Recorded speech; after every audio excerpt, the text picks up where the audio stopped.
ಆಷಾಢ ಮಾಸದಲ್ಲಿ ಮೈಸೂರಿನ ನಿವಾಸಿಗಳಿಗೆ ಸಮಸ್ತ ಕರ್ನಾಟಕದ ನಿವಾಸಿಗಳಿಗೆ ಭಾಳ ವಿಶೇಷವಾದಂಥ ಒಂದು ಸಮಯ. ಧಾರ್ಮಿಕ ಚಟುವಟಿಕೆಗಳು ಹೆಚ್ಚಾಗ್ತವೆ. ದಕ್ಷಿಣಾಮ್ನೆಯ ಒಂದು ಪ್ರಾರಂಭ ಆಗಿದ ನಂತರ ಅನೇಕ ಪೂಜೆಗಳು ಶುರುವಾಗುತ್ತೆ. ವಿಶೇಷವಾಗಿ ನಮ್ಮ ಹಳೆ ಮೈಸೂರು ಭಾಗದಲ್ಲಿ ಇದು ಭಾಳ ವಿಶೇಷವಾದಂಥ ಸಮಯ.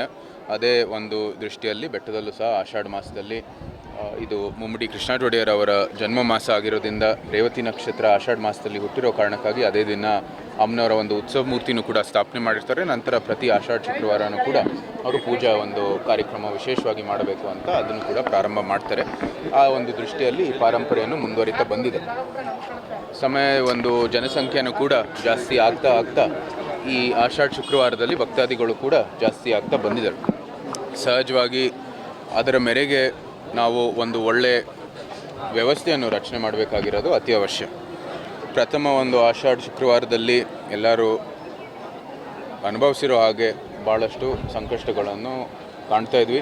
ಭಾಳಷ್ಟುಗಳು ದೂರುಗಳು ಬಂದಿತ್ತು ಜನಪ್ರತಿನಿಧಿಗಳ ಕಾರ್ಯಾಲಯಕ್ಕೆ, ಅದು ನಮ್ಮ ಕಾರ್ಯಾಲಯಕ್ಕೂ ಬಂದಿತ್ತು. ಸಾಮಾನ್ಯವಾಗಿ ಆಷಾಢ ಶುಕ್ರವಾರದಲ್ಲಿ ಪ್ರಥಮ ಒಂದು ಆಷಾಢ ಶುಕ್ರವಾರ 4 ದಿನ ಬಂದಿದ್ದ ನಂತರ ನಾನು ಸಾಮಾನ್ಯವಾಗಿ ಬರೋದಿಲ್ಲ. ಯಾಕೆಂದರೆ ನಮ್ಮಿಂದ ಇಲ್ಲಿ ಅನಾನುಕೂಲ ಆಗಬಾರ್ದು ಅಂತ ಬರೋದಿಲ್ಲ. ಬರೀ ನಮ್ಮ ಅಧಿಕೃತವಾಗಿ ನಮ್ಮ ವರ್ಧಂತಿ ದಿನ ಏನು ಧಾರ್ಮಿಕ ದೃಷ್ಟಿಯಲ್ಲಿ ಬರಬೇಕಾಗಿದೆ ಆ ದಿನ ಬರ್ತೀನಿ. ಆದರೆ ಇವತ್ತು ಜನಪ್ರತಿನಿಧಿಯಾಗಿ ಈ ಒಂದು ಸಂದರ್ಭದಲ್ಲಿ ಇಷ್ಟೊಂದು ದೂರ ಬಂದಿರೋ ಸಂದರ್ಭದಲ್ಲಿ ಬಂದು ಇಲ್ಲಿ ರೂಪಿಸಿರುವಂಥದ್ದು ವ್ಯವಸ್ಥೆಯನ್ನು ವೀಕ್ಷಣೆ ಮಾಡಿದ್ವಿ. ಪ್ರಥಮ ದಿನದಲ್ಲಿ ಆಗಿರುವಂಥದ್ದು ಕೆಲವು ಕೃತ್ಯಗಳನ್ನು ಅನುಭವಿಸಿದ ನಂತರ ಕೆಲವು ಕ್ರಮಗಳು ತಗೊಂಡಿದ್ದಾರೆ. ಅದನ್ನ ಆದಷ್ಟು ಅವಾಯ್ಡ್ ಮಾಡೋದಕ್ಕೆ ಅದರಲ್ಲಿ ಒಂದು ರೀತಿ ಸ್ಯಾಟಿಸ್ಫ್ಯಾಕ್ಷನ್ ಸಿಕ್ಕಿದೆ. ಆದರೂ ಸಹ ಇನ್ನೊಂದಷ್ಟು ಕ್ರಮಗಳು ತಗೋಬೇಕಾಗಿರೋದು ಅತಿ ಅವಶ್ಯ. ಇನ್ನೊಂದು ದೂರ ಬಂದಿರೋದು 2,000 ರೂಪಾಯಿದ ಟಿಕೆಟು, ಅದು ಒಂದು ಕಡೆ ವೆಚ್ಚ ಭಾಳ ಜಾಸ್ತಿನೇ ಅಂತ ಹೇಳಿದ್ದಾರೆ.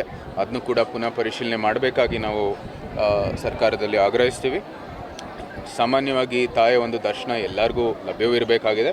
ಆದರೆ ಎಲ್ಲರಿಗೂ ಗೊತ್ತಿರೋ ಹಾಗೆ ಒಳಗೆ ಹೋಗಿ ಈ ಒಂದು ಸಣ್ಣ ದೇವಸ್ಥಾನ ಅಂದರೆ ದೊಡ್ಡ ದೇವಸ್ಥಾನ ಇದ್ದರೂ ಸಹ ಇಷ್ಟೊಂದು ಭಕ್ತಾದಿಗಳಿಗೆ ಬರುವಾಗ ಇದು ಸಹಜವಾಗಿ ಒಂದಷ್ಟು ಕಷ್ಟ ಆಗೇ ಆಗುತ್ತೆ. ಸೊ ಅದಕ್ಕಾಗಿ ಈ ಒಂದು ಟಿಕೆಟ್ ಸಿಸ್ಟಮ್ ಮಾಡಿದ್ದಾರೆ. ಅದನ್ನು ಕೂಡ ಪುನಃ ಪರಿಶೀಲನೆ ಮಾಡೋ ಮೂಲಕ ಯಾವ ರೀತಿ ಅನುಕೂಲ ಆಗೋಂಗೆ ಒಂದು ಒಳ್ಳೆ ರೇಟಲ್ಲಿ ಎಲ್ಲರಿಗೂ ಒಂದು ಒಳ್ಳೆ ದಕ್ಷವಾಗಿ ಅಲ್ಲಿ ದರ್ಶನ ಮಾಡುವಂಥದ್ದು ಆಗಲಿ ಅಂತ ನಾವು ಸಲಹೆಯನ್ನು ಕೊಟ್ಟಿದ್ದೀವಿ.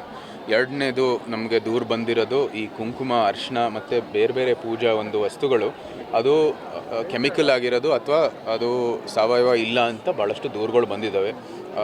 ಆಷಾಢ ಮಾಸ ಅಂದರೆ ಮಳೆಗಾಲನೇ, ಆವಾಗ ಮಳೆ ಬಂದಾಗ ಅಲ್ಲಿ ಎಲ್ಲ ಕೆಮಿಕಲ್ ಕುಂಕುಮನೂ ಕೂಡ ನಮ್ಮ ಬೆಟ್ಟದ ಮೆಟ್ಲಲ್ಲಿ ಹರಿಯುವಂಥದ್ದು ನಾವು ನೋಡಿದ್ವಿ. ಅದಕ್ಕೂ ಕೂಡ ಇಲ್ಲಿ ಎಲ್ಲ ಅಂಗಡಿಗಳಲ್ಲಿ ಬೆಟ್ಟದಲ್ಲಿ ಸಂಪೂರ್ಣವಾಗಿ ಯಾವ ರೀತಿ ಪ್ಲಾಸ್ಟಿಕ್ ಮುಕ್ತ ಬೆಟ್ಟವನ್ನು ಮಾಡಿದ್ದಾರೆ, ಸಾವಯವ ಉತ್ಪನ್ನಗಳನ್ನು ಬಳಸಬೇಕಾಗಿರೋದು ಅತಿ ಅವಶ್ಯ ಅಂತ ಹೇಳಿದ್ದೀವಿ.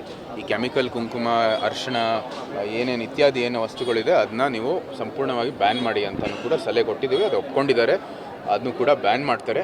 ಜೊತೆಗೆ ಇಲ್ಲಿ ಅನೇಕ ಧಾರ್ಮಿಕ ಚಟುವಟಿಕೆಗಳಿದ್ದಾವೆ, ಅದು ಸರಿಯಾಗಿ ನಡಿಬೇಕಾಗಿರೋದು ಎಲ್ಲಕ್ಕಿಂತ ಮುಖ್ಯ ಮಹತ್ವವಾದದ್ದು. ಅದನ್ನು ಕೂಡ ದಯವಿಟ್ಟು ಮಾಡಿ ಅಂತ ನಾವು ಸಲಹೆಯನ್ನು ಕೊಟ್ಟಿದ್ದೀವಿ. ಇದ್ರ ಜೊತೆಗೆ ನಾನು ಯಾವತ್ತೂ ಸಹ ಇದೀನಿ ಒಂದು ಪ್ರಾಯೋಗಿಕವಾದಂಥ ಒಂದು ಅಪ್ರೋಚ್ ಬೇಕಾಗಿದೆ. ಇಂಥ ಒಂದು ಸಂದರ್ಭದಲ್ಲಿ ಇಷ್ಟೊಂದು ಭಕ್ತಾದಿಗಳು ಬರ್ತಾರೆ, ನಾಗರಿಕ ಒಂದು ಕರ್ತವ್ಯನೂ ಕೂಡ ಇದೆ.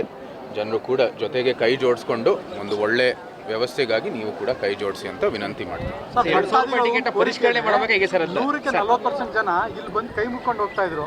ಈಗ ಬೆಟ್ಟಕ್ಕೆ ಬಂದರೆ ದರ್ಶನ ಮಾಡಲೇಬೇಕು, ಆ ರೀತಿ ಪರಿಸ್ಥಿತಿ. ಇಲ್ಲಿ ತನಕ ನಾನು ಅವಕಾಶ ಮಾಡಿಕೊಡಿ ಅಂತ ಕೇಳ್ತಾ ಇದ್ದೀನಿ. ಎಲ್ಲರಿಗೂ ದರ್ಶನ ಲಭ್ಯವಿರಬೇಕು. ಯಾವ ರೀತಿ ದರ್ಶನ ಮಾಡಬೇಕು ಕೂಡ ನಾವು ಅವ್ರಿಗೆ ಅನುಕೂಲ ಮಾಡಬೇಕಾಗಿದೆ. ಧಾರ್ಮಿಕ ಒಂದು ಚೌಕಟ್ಟಿನಲ್ಲಿ ಎಲ್ಲಿ ದರ್ಶನ ಲಭ್ಯವಿದೆಯೋ ಅವರು ಧಾರ್ಮಿಕ ಚೌಕಟ್ಟಿನಲ್ಲಿ ದರ್ಶನ ಮಾಡಿ ಹೋಗಬೇಕಾಗಿದೆ. ನಾವು ಈಗ ಒಂದು ಹೊಸ ಜನಪ್ರತಿನಿಧಿ ಒಂದು ರೂಪದಲ್ಲಿ ಇಲ್ಲಿಯ ಅಧಿಕಾರಿಗಳು ಅದಕ್ಕಾಗಿ ಒಂದು ವ್ಯವಸ್ಥೆ ಮಾಡಲೇಬೇಕಾಗಿದೆ. ಜನರ ಆಕಾಂಕ್ಷೆ ಮೇರೆಗೇನೆ ನಾವು ಕೆಲಸವನ್ನು ಮಾಡಬೇಕಾಗುತ್ತೆ. ಸರ್ಕಾರ ಜನರನ್ನ ಸೆಳಿಬೇಕು ಅನ್ನೋ ಕಾರಣಕ್ಕಾಗಿ ಈಗ ಬರೋಂಥವ್ರಿಗೆ ಬಾದಾಮಿ ಹಾಲು ಕೊಡ್ತೀವಿ, ಡ್ರೈ ಫ್ರೂಟ್ ಕೊಡ್ತೀವಿ, ಈ ರೀತಿಯಾದ ಹೇಳಿಕೆಗಳನ್ನ ಕೊಟ್ಟು ನೋಡಿ, ಆ ದೂರು ಕೂಡ ಬಂದಿತ್ತು. ಒಂದು ಗುಂಪುಗಳಿಗೆ ಅದು ಸಿಕ್ಕಿಲ್ಲ ಅಂತಲೂ ಕೂಡ ಭಾಳಷ್ಟು ಸಾಕ್ಷಿಗಳು ಬಂದಿತ್ತು ಇದಾಗಿಲ್ಲ ಅಂತ. ಅದನ್ನ ಇವರು ಒಪ್ಕೊಂಡಿದ್ದಾರೆ. ಅದು ಮುಂದೆನೂ ಕೂಡ ಅದು ಸರಿಪಡಿಸುವಂಥದ್ದು ಕೆಲಸ ಮಾಡ್ತಾರೆ. ಒಂದು ವ್ಯವಸ್ಥೆಯನ್ನು ಕೊಡ್ತೀವಿ ಅಂತ ನೀವು ಆಶ್ವಾಸನೆ ಕೊಟ್ಟಿರುವಾಗ ನೀವು 100ಕ್ಕೆ 100 ಅದು ಮಾಡಲೇಬೇಕು. ಅದನ್ನು ಕೂಡ ಸಲಹೆಯನ್ನು ಕೊಟ್ಟಿದ್ದೀವಿ. ನೋಡಿ, ಇದು ಇಷ್ಟೊಂದು ಜನಸಂಖ್ಯೆ ಇರುವಾಗ ನಾವು ಕೂಡ ಅರ್ಥ ಮಾಡ್ಕೋತೀವಿ. ಒಂದು ರೀತಿ ಧಾರ್ಮಿಕ ನಿರ್ಲಕ್ಷ್ಯ ಆಗಿರೋದು ನಾವು ಬೇರೆ ಬೇರೆ ಕಡೆ ನಾವು ಸ್ಪಷ್ಟವಾಗಿ ಹೇಳಿದ್ದೀವಿ. ಇದು ನಮ್ಮದು ಕೂಡ ಬೆಟ್ಟದ್ದು ಇದು ಪ್ರಾಧಿಕಾರ ನಡುವೆ ಒಂದು ನ್ಯಾಯಾಲಯದಲ್ಲಿ ತಕರಾರಿದೆ, ಅದು ನಡೀತಾ ಇದೆ, ಮುಂದುವರಿತಾ ಇದೆ, ಕಾನೂನಾತ್ಮಕವಾಗಿ ಅದು ಮುಂದುವರಿತದೆ. ಆದರೂ ಸಹ ಇಲ್ಲಿ ಧಾರ್ಮಿಕ ಚಟುವಟಿಕೆಗಳು ಮುಂದುವರಿಬೇಕಾಗಿದೆ. ಪ್ರಥಮ ಒಂದು ಕರ್ತವ್ಯ ಅದಕ್ಕಾಗಿ ಧಾರ್ಮಿಕ ಚೌಕಟ್ಟು, ಧಾರ್ಮಿಕ ಕಾರ್ಯಚಟುವಟಿಕೆಗಳು ಮುಂದುವರಿಬೇಕಾಗಿದೆ. ನಂತರ ಭಕ್ತರಿಗೆ ಎಲ್ಲ ರೀತಿಯ ಒಂದು ಸೂಕ್ತವಾದಂಥ ವ್ಯವಸ್ಥೆಯನ್ನು ರಚಿಸಬೇಕಾಗಿದೆ.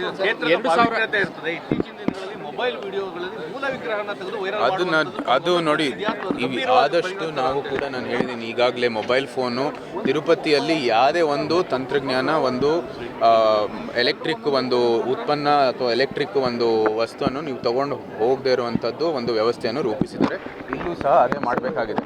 ನಂದು ಒಂದು ಯಾವುದೇ ಸ್ಕ್ರೀನ್ ಇಲ್ಲದೆ ಇರೋವಂಥದ್ದು ಈ ಏನು ಇದರ ಡಿವೈಸ್ ಇದೆ, ಈ ಹಾರ್ಟ್ ರೇಟ್ ಡಿವೈಸು, ಈ ಸ್ಲೀಪಿಂಗ್ ಡಿವೈಸು, ಅದನ್ನೂ ತೆಗೆಸಿದ್ರು.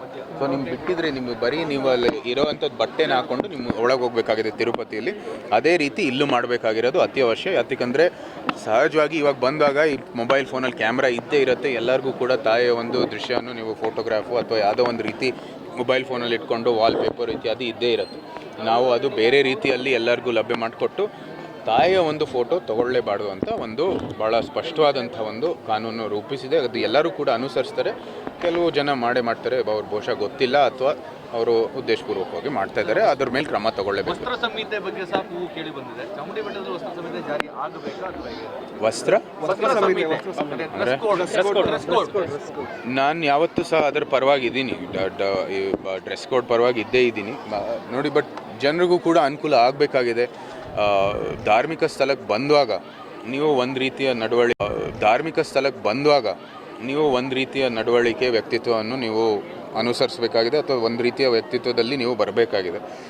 ಅದು ಭಾಳನೇ ಏನು ಅದೇನು ದೊಡ್ಡ ಆಸ್ಕಲ್ಲ. ಇಲ್ಲಿ ನೀವು ದೊಡ್ಡದಾಗಿ ನಾವೇನು ಕೇಳ್ತಾ ಇಲ್ಲ. ಇಲ್ಲಿ ಧಾರ್ಮಿಕ ಒಂದು ಕ್ಷೇತ್ರಕ್ಕೆ ಬರ್ತಾ ಇದ್ದೀರಾ, ಧಾರ್ಮಿಕ ಒಂದು ದೃಷ್ಟಿಯಲ್ಲಿ ನೀವು ಬರಬೇಕಾಗಿದೆ. ಆ ಒಂದು ವಸ್ತ್ರನೂ ಸಹ ನೀವು ಹಾಕ್ಕೊಂಡು ಬರಬೇಕಾಗಿರೋದು. ಅದನ್ನೇನು ಕೇಳೋದ್ರಲ್ಲಿ ಏನು ದೊಡ್ಡ ವಿಚಾರ ಅಲ್ಲ. ಮನೇಲಿ ಅದನ್ನು ಸಂಸ್ಕೃತಿಯೊಂದು ರಕ್ಷಣೆ ಮಾಡೋದ್ರಲ್ಲೂ ಕೂಡ ಅದು ಭಾಳ ದೊಡ್ಡ ಸಹಾಯ ಆಗುತ್ತೆ. ಪರಿಶೀಲನೆ ಆಗಲಿ, ನೋಡೋಣ. ಏನು ಅವರು ಈಗ ಅಧಿಕಾರಿಗಳು ಈ ಒಂದು ರೇಟನ್ನು ಫಿಕ್ಸ್ ಮಾಡಿದ್ದಾರೆ. ಜನರ ಒಂದು ಏನು ಬೇಡಿಕೆಗಳಿದ್ದಾವೆ, ಆಕಾಂಕ್ಷೆಗಳಿದ್ದಾವೆ ಮತ್ತು ಇಲ್ಲಿರೋವಂಥದ್ದು ಏನು ಜನಸಂಖ್ಯೆ ಬರ್ತಾ ಇದ್ದಾರೆ, ಯಾವ ರೀತಿ ಅದು ಆದಷ್ಟು ಕಡಿಮೆ ಒಂದು ವೆಚ್ಚದಲ್ಲಿ ಅವ್ರಿಗೆ ಒಂದು ದರ್ಶನ ಮಾಡಿಕೊಡೋದಕ್ಕೆ ನೀವು ಒಂದು ವ್ಯವಸ್ಥೆಯನ್ನು ರೂಪಿಸಬೇಕಾಗಿದೆ. ಮತ್ತು ಅವ್ರಿಗೆ ಒಳ್ಳೆಯ ಒಂದು ದರ್ಶನ ಮಾಡ್ಕೊತಾ ಇದ್ರು ಭಕ್ತಾದಿಗಳು. ಅದಕ್ಕೊಂದು ಅವಕಾಶ ಮಾಡಿಕೊಡಿ ನಿಮ್ಮ ಹತ್ರ ಒಂದು ರಿಕ್ವೆಸ್ಟ್ ಮಾಡ್ಕೊಂಡಿದ್ದಾರೆ. ಈಗ ಬೆಟ್ಟದಲ್ಲಿ ಇರೋ ಜಾಗ ಇಷ್ಟೇ. ಎಲ್ಲರೂ ಕೂಡ ಬಂದು ಇಲ್ಲಿ ಸೇವೆ ಮಾಡಬೇಕಾಗಿರ್ತಕ್ಕಂಥದ್ದು ಒಂದು ಪ್ರಾಮಾಣಿಕವಾದಂಥ ಒಂದು ಬೆಳವಣಿಗೆ. ನಾನು ಅದರಲ್ಲಿ ನಂದೇನು ತಕರಾರಿಲ್ಲ. ಆದರೆ ಇಲ್ಲಿ ಇಷ್ಟು ಜಾಗದಲ್ಲಿ ಎಲ್ಲರೂ ಕೂಡ ಬಂದು ದಾಸೋಹ ಮಾಡಿದ್ರೆ ಕಷ್ಟನೇ ಆಗುತ್ತೆ. ಎಲ್ಲರಿಗೂ ಕೂಡ ಜಾಗ ಇಲ್ಲ ಇಲ್ಲಿ. ಸೊ ಇಲ್ಲಿ ಅಧಿಕೃತವಾಗಿ ಇಲ್ಲಿ ದಾಸೋಹ ಇರೋದು, ಅದರ ಮೂಲಕ ನಡೀಲಿ. ನೀವು ಬೇರೆ ನಗರದ ಬೇರೆ ಕಡೆಯಲ್ಲಿ ಇನ್ನು ಚಾಮುಂಡೇಶ್ವರಿ ಪೂಜೆ ನಡೀತಾ ಇದೆ. ಈವಾಗಲೇ ಬೆಳಗ್ಗೆ ಕುವೆಂಪು ನಗರದಲ್ಲೂ ಕೂಡ ನಮ್ಮ ಭಾವಸಾರ ಷಟ್ರಿಯ ಸಮಾಜದ ಒಂದು ಪೂಜೆಯಲ್ಲಿ ಭಾಗವಹಿಸಿ ಬಂದಿದ್ದೀನಿ. ಅಲ್ಲಿ ನೀವು ನಿಮ್ಮ ದಾಸೋಹವನ್ನು ಮಾಡಿ, ನೀವು ಅನ್ನದಾನವನ್ನು ಅಲ್ಲೂ ಮಾಡಿ. ಅದೇ ಒಂದು ಒಳ್ಳೆಯ ಬೆಳವಣಿಗೆ ಅಂತ ನಾನು ಭಾವಿಸ್ತೀನಿ. ಬೆಟ್ಟದಲ್ಲಿ ಅಧಿಕೃತವಾಗಿ ಇಲ್ಲಿ ನಡೀತಾ ಇರೋದು ಅದು ಹೋಗಲಿ. ಅಕಸ್ಮಾತ್ ಯಾರಾದರೂ ದೊಡ್ಡ ಮಟ್ಟದಲ್ಲಿ ನೀವು ಮಾಡಬೇಕಾಗಿದ್ರೆ ಅವ್ರಿಗೆ ಅನುಮತಿ ತಗೊಂಡು ಒಂದು ಈ ವ್ಯವಸ್ಥೆಯ ಚೌಕಟ್ಟಿನಲ್ಲೇ ನೀವು ಮಾಡಿ ಅಂತ ನಾನು ಸಲಹೆಯನ್ನು ಕೊಡ್ತೀನಿ. ಎಷ್ಟು ಬಗ್ಗೆ ಹೇಳ್ತಾ ಇದ್ದೀರಿ ಸರ್? ಜನಗಳಿಗೆ ಆರ್ಗ್ಯಾನಿಕ್ ಯಾವುದು ಒಳ್ಳೆಯದಾದ್ರು ಕೆಟ್ಟದಾದ್ರು ಗೊತ್ತಿಲ್ಲ ಸರ್. ಅದು ನಾವು ಮಾಡಬೇಕು. ಪ್ರಾಧಿಕಾರ ಹೇಳಿ ಕೊಡೋದು ಇವಾಗ ಶುರು ಆದರೆ ಅದು ಕಡಿಮೆ ಆಗುತ್ತಲ್ವ ಸರ್ ಅಂತ? ಏನು ಕಡಿಮೆ ಆಗುತ್ತೆ? ಅಲ್ಲ, ಆರ್ಗ್ಯಾನಿಕ್ ಈಗ ಅಷ್ಟಕ್ಕೂಪರ ತಡೆಯೋಕ್ಕಾಗೋದಿಲ್ಲ ಸರ್. ಹಚ್ಚೋದಕ್ಕೆ ಜನಗಳಿಗೆ ಆರ್ಗ್ಯಾನಿಕ್ ಉತ್ಪನ್ನ ಪ್ರಾಧಿಕಾರದ ಜೊತೆ ಕೊಡೋಕೆ ಶುರು ಮಾಡಿದ್ರೆ, ಪ್ರಾಧಿಕಾರ ಕೊಡೋದು ಒಂದು, ಇಲ್ಲಿರುವಂಥದ್ದೆಲ್ಲ ಅಂಗಡಿಗಳು ಕೂಡ ಬರೀ ಆರ್ಗ್ಯಾನಿಕ್ ಆದದ್ದು ನೀವು ಅದರ ಖರೀದಿ ಮಾಡಬೇಕು ಅಂತ ನಾವು ಒಂದು ಕಾನೂನನ್ನು ರೂಪಿಸಬೇಕಾಗಿದೆ. ಸರ್, ಈಗ ಇದನ್ನು ಹೊರತುಪಡಿಸಿ ಒಂದು ಕಡೆ ಹುಲಿಗಳ ದಾರುಣ ಸಾವಾಯಿತು, ಮತ್ತೆ ಕೋತಿಗಳದ್ದು ಸಹ ದಾರುಣ ಸಾವಾಯಿತು. ಚಾಮರಾಜನಗರದಲ್ಲಿ ಭಾಳ ಗಂಭೀರವಾದಂಥ ಒಂದು ಬೆಳವಣಿಗೆ ಇದು. ಚಾಮರಾಜನಗರ ಮತ್ತು ಮೈಸೂರು ಸಹ ಒಂದು ರೀತಿ ಹಸಿರುಗೆ ಹೆಸರುವಾಸಿಯಾಗಿರ್ತಕ್ಕಂಥದ್ದು. ಮತ್ತು ಈ ಒಂದು ಹುಲಿ ಸಂರಕ್ಷಿತ ಪ್ರದೇಶಗಳು ಸುತ್ತಮುತ್ತ ಇರೋದ್ರಿಂದ ನಮಗೆ ವನ್ಯಜೀವಿಯ ಭಾಳಷ್ಟು ಒಂದು ಕಾಳಜಿ ಇದೆ. ಮತ್ತು ವನ್ಯಜೀವಿಯ ಸಂರಕ್ಷಣೆ ಆಗಬೇಕಾಗಿರೋದು ನಮ್ಮ ಎಲ್ಲರ ಒಂದು ಆಕಾಂಕ್ಷೆ. ಆ ನಿಟ್ಟಿನಲ್ಲಿ ಇದು ಒಂದು ಘಟನೆ ಆಗಿರೋದು, ಕೃತ್ಯ ಆಗಿರೋದು ಅತ್ಯಂತ ಒಂದು ದುಃಖವನ್ನುಂಟು ಮಾಡಿದೆ. ನಮ್ಮ ಹುಲಿಗಳ ಸಂರಕ್ಷಣೆಗಾಗಿ ನಾವು ನಿಂತಿರಬೇಕಾಗಿದೆ. ಇಂಥ ಪೋಚಿಂಗು ಮತ್ತು ಇಂಥ ಒಂದು ವಿಷಯಗಳ ಮೂಲಕ ಘಟನೆಗಳು ಆಗಿರೋದು ಭಾಳನೇ ಗಂಭೀರವಾದದ್ದು. ಅದನ್ನು ಇವರು ಸೂಕ್ತ ಒಂದು ಕಠಿಣವಾದಂಥ ಕ್ರಮ ತಗೋಬೇಕಾಗಿದೆ. ಭವಿಷ್ಯದಲ್ಲಿ ಯಾವುದೇ ಒಂದು ವರ್ಗ ಇಂಥ ಒಂದು ಕೆಲಸ ಮಾಡದೇ ಇರೋಂಗೆ ಒಂದು ಕ್ರಮವನ್ನು ಅಥವಾ ಒಂದು ಕಾನೂನನ್ನು ರೂಪಿಸಬೇಕಾಗಿದೆ ಮತ್ತು ನಂತರ ಕಾನೂನು ರೂಪಿಸಿದ ನಂತರ ಅದರ ಬಗ್ಗೆ ಒಂದು ಕಠಿಣ ಕ್ರಮವನ್ನು ತಗೋಬೇಕಾಗಿದೆ. ಚಾಮರಾಜನಗರದ ಒಂದು ಜನಪ್ರತಿನಿಧಿಯೂ ಕೂಡ ಇದಕ್ಕೆ ಸೂಕ್ತವಾಗಿ ಸ್ಪಂದಿಸಬೇಕಾಗಿದೆ. ನಾವು ನೋಡಿರೋ ಹಾಗೆ ಇಲ್ಲಿ ಮೈಸೂರಲ್ಲಿ ನಾವು ಕೂತು ನಾವೊಬ್ಬರೇ ಇಲ್ಲಿ ಪಾರ್ಲಿಮೆಂಟಲ್ಲಿ ಇರ್ಬೋದು, ಸಂಸತ್ತಲ್ಲಿರ್ಬೋದು, ಇದ್ರ ಬಗ್ಗೆ ಆ ಬಂಡೀಪುರ ರಾತ್ರಿ ಪ್ರಯಾಣದ ಬಗ್ಗೆ ವಿಷಯವನ್ನು ಎತ್ತಿರೋದು ಅಥವಾ ಈ ಹುಲಿಯ ಬಗ್ಗೆನೂ ಕೂಡ ಎತ್ತಿರೋದು. ಅಲ್ಲಿರುವಂಥ ಜನಪ್ರತಿನಿಧಿ ಒಬ್ಬರೂ ಸಹ ಇದರಲ್ಲಿ ಏನೂ ಒಂದು ಮಾತು ಹೇಳಿಲ್ಲ. ಅದು ಭಾಳ ಗಂಭೀರವಾದದ್ದು. ಅಂಥ ಒಂದು ಜಾಗದಲ್ಲಿ ನೀವು 50% ಜಾಸ್ತಿ ಹಸಿರು ಹದ್ದಕ್ಕೂ ಇರುವಂಥ ಚಾಮರಾಜನಗರ, ಅದಕ್ಕಾಗಿ ನೀವು ಅದು ಹಸಿರು ಹದ್ದಕ್ಕೂ ಕೂಡ ಒಂದು ರೀತಿಯ ಪ್ರತಿನಿಧಿ, ನೀವು ಆ ವನ್ಯಜೀವಿಗೂ ಕೂಡ ನೀವು ಪ್ರತಿನಿಧಿಗಳು. ಸೊ ಅದಕ್ಕಾಗಿ ಅದರ ಪರವಾಗಿ ಅದರ ರಕ್ಷಣೆಗಾಗಿ ಮತ್ತು ಅಲ್ಲಿರುವಂಥದ್ದು ಆರ್ಥಿಕ ಒಂದು ವ್ಯವಸ್ಥೆಯೂ ಕೂಡ ಅದ್ರ ಮೇಲೆ ಅವಲಂಬಿಸುತ್ತೆ. ಎಷ್ಟೋ ಕಡೆ ಒಂದು ರೈತ ಒಂದು ದೃಷ್ಟಿಯಿಂದ ಇರ್ಬೋದು, ಟೂರಿಸಂ ದೃಷ್ಟಿಯಿಂದನೂ ಇರ್ಬೋದು, ಅದಕ್ಕೆಲ್ಲನೂ ಕೂಡ ಹೊಣೆ ಅವ್ರ ಮೇಲಿದೆ. ಅವರು ಕೂಡ ಈ ಬಗ್ಗೆ ಮಾತನ್ನು ಎತ್ತಬೇಕಾಗಿದೆ. ಎಲ್ಲ ಅಲ್ಲಿ ಜನಪ್ರತಿನಿಧಿಗಳು ಈ ಒಂದು ಆಡಳಿತ ಪಕ್ಷದಲ್ಲಿ ಇದ್ದಾರೆ, ಬಹುತೇಕ ಎಲ್ಲ ಚಾಮರಾಜನಗರದಲ್ಲಿ. ಅವರು ಕೂಡ ಇದ್ರ ಬಗ್ಗೆ ಮಾತನ್ನು ಎತ್ತಬೇಕಾಗಿದೆ. ಅದನ್ನು ಒಂದು ಸಲಹೆಯನ್ನು ಕೊಡಲಿಕ್ಕೆ ಇಷ್ಟಪಡ್ತೀನಿ. ಸರ್, ಈಗ ಅಷ್ಟು ದೊಡ್ಡ ಇನ್ಸಿಡೆಂಟ್ ಆಗಿದೆ, ರಾಷ್ಟ್ರವ್ಯಾಪಿಯಲ್ಲಿ ಅದು ಚರ್ಚೆ ಆಗಿದೆ. ಅಧಿಕಾರಿಗಳ ಮೇಲೆ ಕಠಿಣ ಕ್ರಮ ಆಗೋದಿಲ್ಲ, ಕೇವಲ ಅವ್ರನ್ನ ರಜೆ ಕೊಟ್ಟು ಆಗುತ್ತೆ. ಏನಾಗುತ್ತೆ ಅಂತ ಸರ್ ಈ ಥರ ಆದರೆ? ಭಾಳ ಗಂಭೀರವಾದಂಥ ಪರಿಸ್ಥಿತಿ ಉಂಟಾಗಿದೆ. ಇದು ಸರಿಯಾದಂಥ ಕ್ರಮವನ್ನು ತಗೋಬೇಕಾಗಿದೆ. ಈಗ ನೋಡಿ, ಶಾಸಕಾಂಗ ಮತ್ತು ಕಾರ್ಯಾಂಗ ನಡುವೆ ಒಂದು ಒಳ್ಳೆಯ ಸಂಬಂಧ ಇರಬೇಕಾಗಿದೆ. ಆದರೆ ಕಾರ್ಯಾಂಗ ಅಂತಿಮದಲ್ಲಿ ಶಾಸಕಾಂಗ ರೂಪಿಸಿರುವಂಥದ್ದು ಕಾನೂನನ್ನು ಪಾಲಿಸಬೇಕಾಗಿದೆ, ಅದನ್ನ ಅನುಷ್ಠಾನ ಮಾಡಬೇಕಾಗಿದೆ. ಇಲ್ಲಿ ಇವರು ಏನು ಸಾಮಾನ್ಯವಾಗಿ ಫಾರೆಸ್ಟ್ ಡಿಪಾರ್ಟ್ಮೆಂಟು ಕೂಡ ಈ ಕಾರ್ಯಾಂಗಕ್ಕೆ ಸೇರಿರುವಂಥದ್ದು, ಬ್ಯೂರೋಕ್ರಸಿಗೆ ಸೇರಿರುವಂಥದ್ದು, ಅವರು ಸರಿಯಾಗಿ ಕೆಲಸ ಮಾಡ್ತಾ ಇರೋದು ಭಾಳ ಕಡೆ ನಾವು ನೋಡಿದ್ದೀವಿ. ನಮ್ಮ ಏನು ದಿಶಾ ಮೀಟಿಂಗಲ್ಲಿ ಬಂದಾಗ ಈ ಫಾರೆಸ್ಟ್ ಡಿಪಾರ್ಟ್ಮೆಂಟಲ್ಲಿ ಸೂಕ್ತವಾದಂಥ ಪ್ರತಿನಿಧಿ ಕಳಿಸೋದೇ ಇಲ್ಲ. ನಾವು ಫಾರೆಸ್ಟ್ಗೂ ಹೋಗುವಾಗ ಅವರು ಅಂದ್ಕೊಂಡಿರೋದು ನಮ್ಗೆ ಯಾರಿಗೂ ಏನು ಈ ಅರಣ್ಯ ಬಗ್ಗೆ ಅಥವಾ ಏನು ಮಾಹಿತಿ ಇಲ್ಲ ಅಥವಾ ಏನು ಕಾಳಜಿ ಇಲ್ಲ ಅಂತ ಏನೋ ಅವ್ರನ್ನಲ್ಲಿ ಯಾವ ಒಂದು ಆಲೋಚನೆ ಇದೆ ಅಂತ ನನಗೆ ಗೊತ್ತಿಲ್ಲ. ಆದರೆ ನಾವು ಎಲ್ಲರೂ ಕೂಡ ಅವ್ರ ಕಡೆ ನೋಡ್ತಾ ಇದ್ದೀವಿ. ಫಾರೆಸ್ಟ್ ಡಿಪಾರ್ಟ್ಮೆಂಟು ಬಹುತೇಕ ಒಂದು ಸದಸ್ಯರು ಒಂದು ಅಧಿಕಾರಿಗಳು ಒಳ್ಳೆ ಪ್ರಾಮಾಣಿಕವಾಗಿ ಕೆಲಸ ಮಾಡ್ತಾ ಇದ್ದಾರೆ.